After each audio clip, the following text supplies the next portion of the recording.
have always had a habit of saving things for later.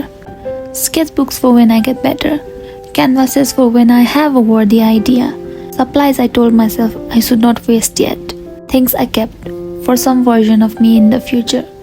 And somewhere along the way, even my palette became one of those things. Over the years, I have collected more palettes than I can count.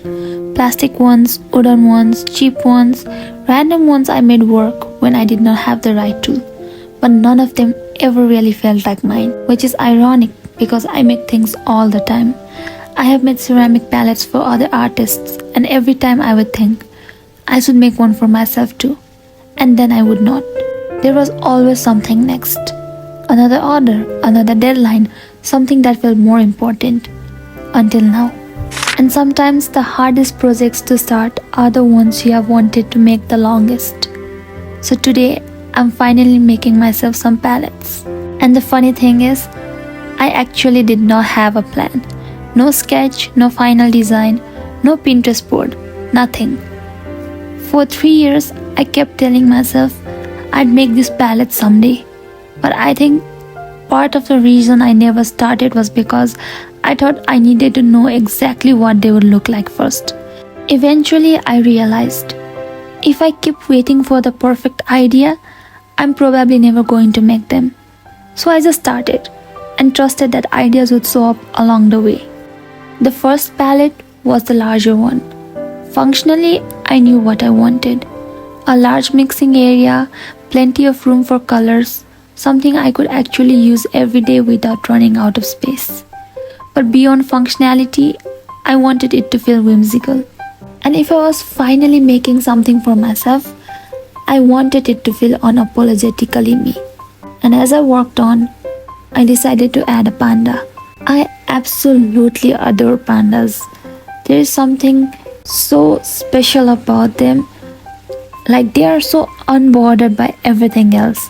And it's almost like a reminder to slow down and justify being lazy. And I think that's my favorite way to create. Not knowing exactly where something is going. Just starting and letting it become what it wants to be.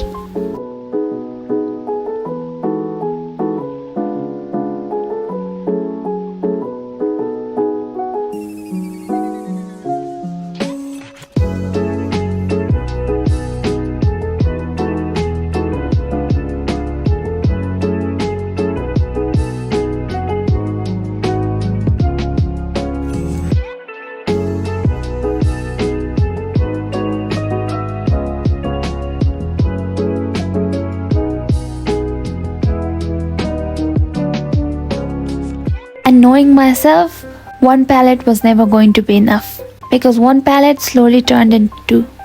The second palette started much like the first. No sketch, no plan, no clear idea.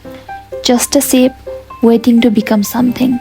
But for this one, I knew I wanted it to be slightly more portable, something easier to move around and use. But the design only came much later.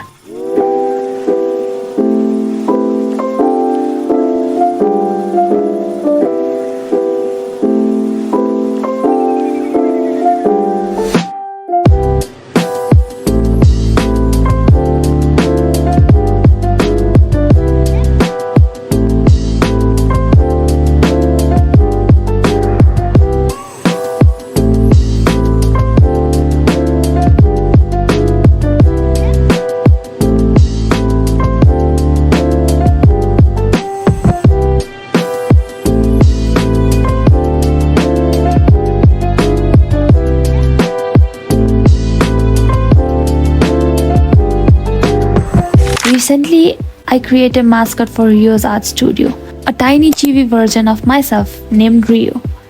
And at some point, everything just clicked.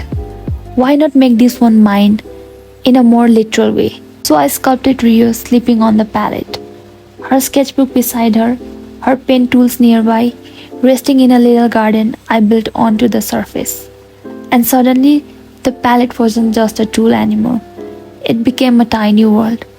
And honestly, it might be my favorite part of the entire set.